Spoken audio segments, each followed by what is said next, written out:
ये कहानी है हिमाचल के एक गांव की, जहां पर सिमरन और राज वो दोनों शादी के 1 महीने बाद ही रहने चले आते हैं।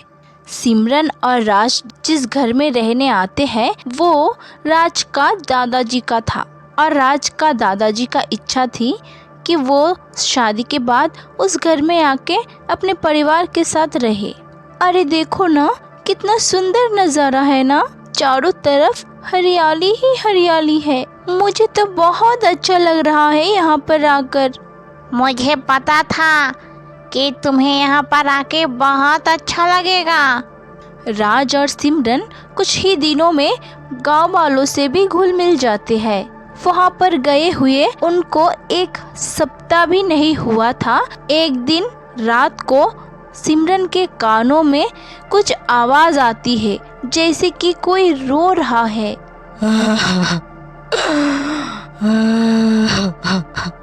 अरे ये आवाज कैसी?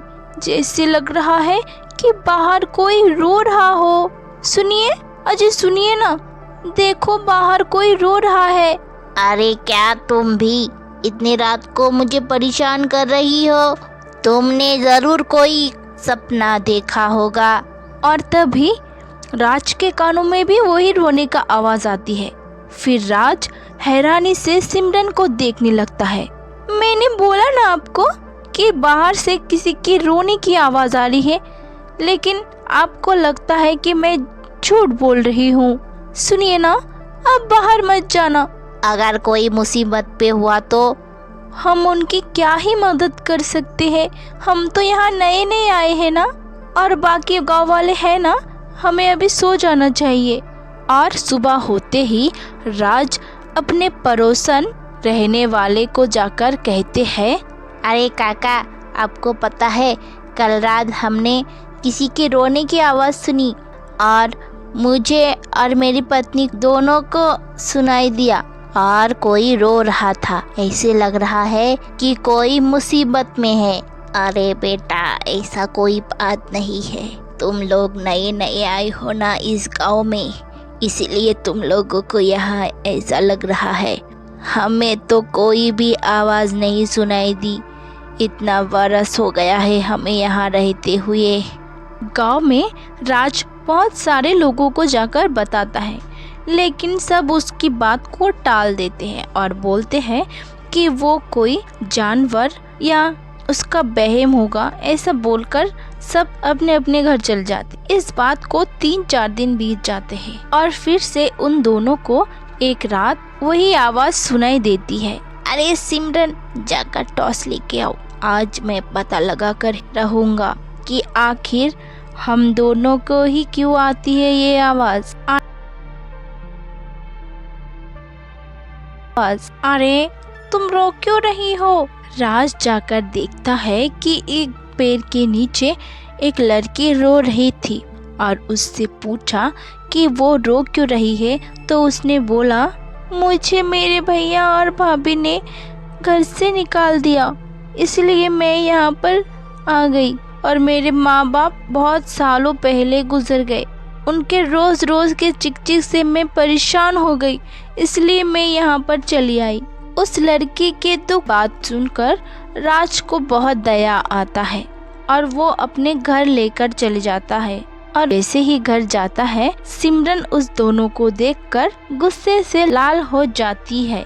अरे रुको रुको, ये कौन है? इसको घर पे क्यों लेकर आ रहे हो?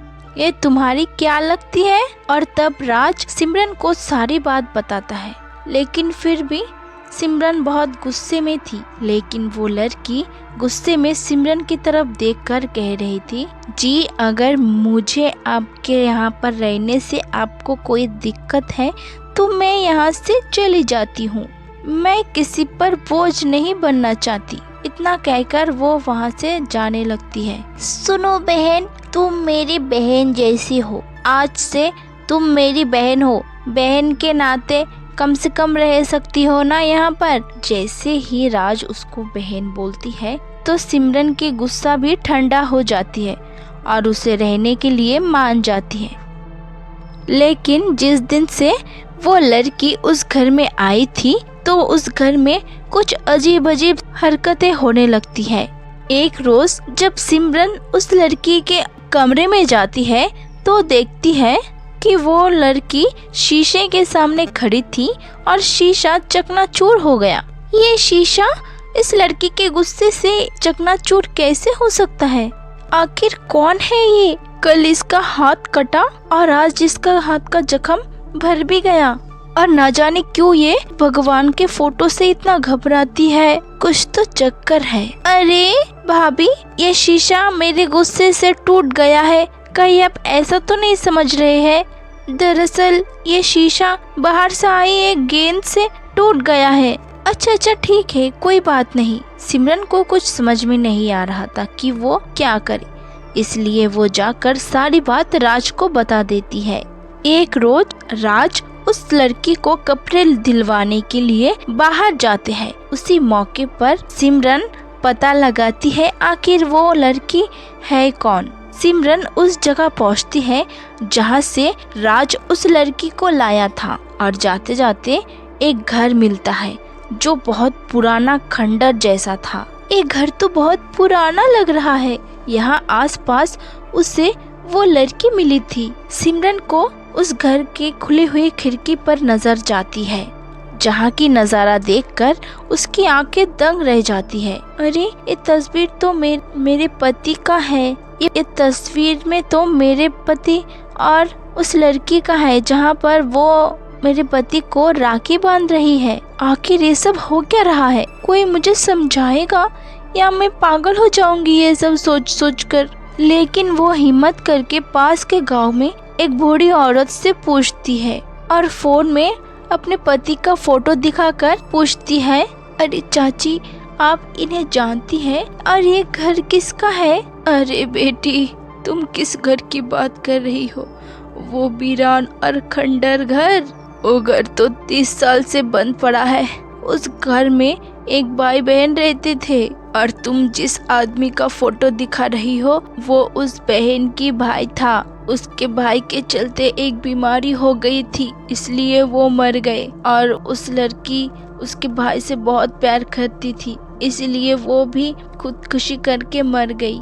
इसका मतलब मेरे पति के चेहरा उस लड़की के भाई से मिलता जुलता है। और हैरानी की बात ये है कि वो लड़की मेरे ही घर में रह रही है। फिर तो तुम्हारे पति की जान को खतरा है। वो लड़की अपने भाई से बहुत प्यार करती थी और वो उसे पाना चाहती है।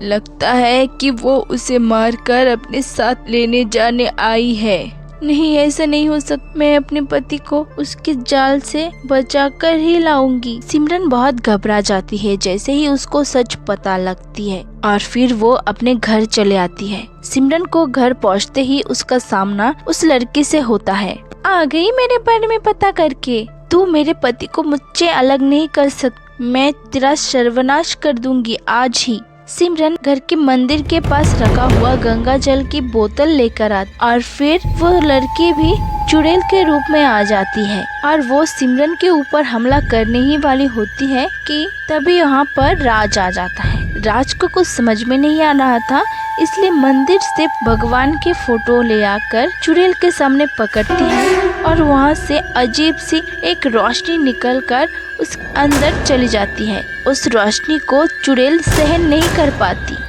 छोड़ दो मुझे, भाई छोड़ दो मुझे। और वो चुड़ैल जलकर भस्म हो गई थी। अब ठीक तो है ना? हमें यहाँ पर नहीं रहना चाहिए। चलो हम लोग, हाँ, हम कल ही निकलेंगे शहर के लिए। फिर वो दोनों शहर चले जाते हैं। वहाँ पर खुशी खुशी जीवन बिताने लगते हैं।